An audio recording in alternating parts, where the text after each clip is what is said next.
The moment my father mocked me in front of 14 relatives, he thought he was exposing my failure. Instead, he accidentally uncovered a secret that changed the entire family forever. I still remember that Thanksgiving morning with painful clarity. The apartment was quiet except for the faint hum of my refrigerator and the ticking clock above the stove. I stood alone in my kitchen longer than necessary, pretending I still had a few extra minutes before I had to leave. My laptop sat open on the counter displaying spreadsheets, expense reports, maintenance schedules, and rental income summaries. Everything was organized perfectly. Every number was where it belonged. Numbers made sense to me. They followed rules people rarely did. I finally closed the laptop and watched the screen go dark. For a second, the reflection of my face stared back at me, calm, controlled, predictable. The same face my family had ignored for most of my life. Nearby, a sweet potato casserole rested beneath a sheet of foil. The smell of cinnamon, brown sugar, and roasted pecans filled the room. It was my grandmother's recipe, one she had taught me years ago. Every Thanksgiving I made it exactly the same way, except for one small adjustment. I always added a tiny amount of cayenne pepper. It gave the dish a subtle kick that made it memorable. Nobody in my family had ever noticed. Then again, nobody ever paid enough attention to ask. Golden autumn sunlight streamed through the windows of my condo, covering everything in a soft glow. The old furniture looked more expensive than it really was. The second-hand dining table seemed almost elegant. For a brief moment, the apartment looked like the kind of place people would admire. Unfortunately, appearances had never mattered much to me. I grabbed my keys and headed toward the door. As I passed the hallway mirror, I stopped. Every year I made the same mistake. Every year I convinced myself things might be different. Maybe my father would finally respect me. Maybe my mother would talk to me without comparing me to my older sister. Maybe I would feel like a valued member of the family instead of an afterthought. Deep down, I knew better. In our family, there had never really been two daughters. There was Madison, and then there was me. Madison was the family success story. She walked into every room like she owned it, and everyone treated her like she did. My father introduced her with pride wherever we went. Her accomplishments became dinner conversations, holiday speeches, and endless social media posts. When it came to me, introductions were much shorter. "This is Madison," my father would say with a smile. Then, after a pause, he would add, "And this is Emily." Nothing more. By the time I turned 25, I had already started building a future for myself. My first investment property was an aging duplex on a quiet street. The place looked terrible. The paint peeled from the walls. The front porch sagged. The upstairs plumbing leaked whenever someone used the shower too long. Most people saw a problem. I saw potential. I emptied nearly every dollar from my savings account to buy it. I moved into one unit and rented the other to an elderly retired school teacher named Mrs. Bennett. She paid her rent early every month and baked cookies every Christmas. Over time, the building became profitable.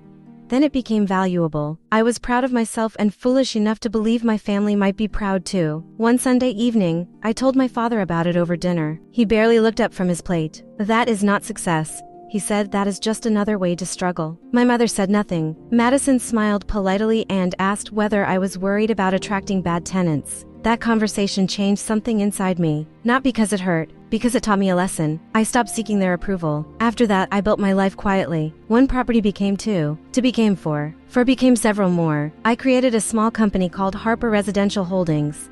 Most people had never heard of it. I preferred it that way.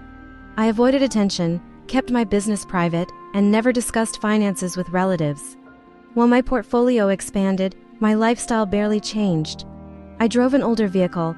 I lived modestly. I spent carefully. My family looked at my simple life and assumed I was unsuccessful. I never corrected them. 3 years before that Thanksgiving dinner, my parents lost their house. My father's business collapsed after a series of terrible decisions. Debt piled up. Eventually, they were forced to sell. Months later, they applied for an apartment. One of mine. The paperwork crossed my desk before anyone realized it. I recognized their names immediately. I could have rejected the application. I did not. Instead, I approved it. My father personally signed the lease agreement. He moved into the building and never once realized who owned it. Every month his rent payments entered my accounts without him knowing, and I never told him. That Thanksgiving afternoon, I arrived carrying the casserole and prepared myself for another familiar holiday gathering. The apartment was full of relatives, laughter, football games playing in the background. and endless conversations about Madison's latest accomplishments. The evening unfolded exactly as expected. Everyone asked Madison questions. Everyone praised Madison's career. Everyone admired Madison's plans. I sat quietly and listened. Then my father leaned back in his chair and turned toward me. The smile on his face told me trouble was coming. "So, Emily," he said loudly enough for everyone to hear, "are you still renting?" The room immediately became quiet, not uncomfortable, interested. 14 relatives waited for my answer. Before I could respond, my phone vibrated against the table. Normally, I would have ignored it.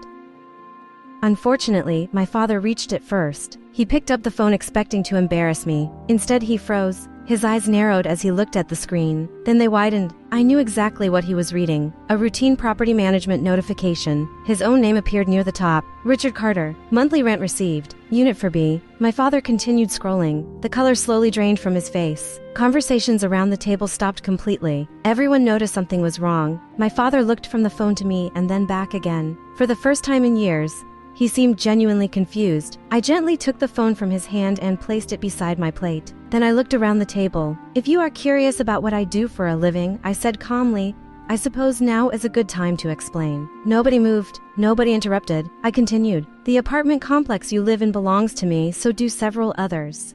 Altogether, I manage 24 rental units through my company." The silence that followed felt enormous. Madison stared at me like she had never met me before. My mother looked completely stunned. My father glanced around the room searching for someone to tell him this was impossible. Nobody did. Slowly, realization settled over him. Suddenly, all the pieces fit together. The fast repairs, the professional management, the efficient maintenance, the unusually smooth leasing process. He had been living inside my success story for 3 years without realizing it. I stood from the table and picked up the empty casserole dish. No one tried to stop me. No one knew what to say. As I slipped on my coat, I looked at my father one final time. "Your lease remains active through April," I said.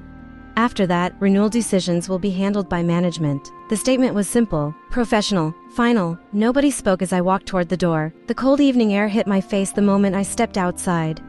For years I had left family gatherings feeling invisible, dismissed, and smaller than when I arrived. That night felt different. I did not feel angry. I did not feel victorious. I did not even feel relieved. What I felt was something far more powerful. I felt free, because for the first time in my life, I no longer needed my family to see my worth. I had already built a life that proved it.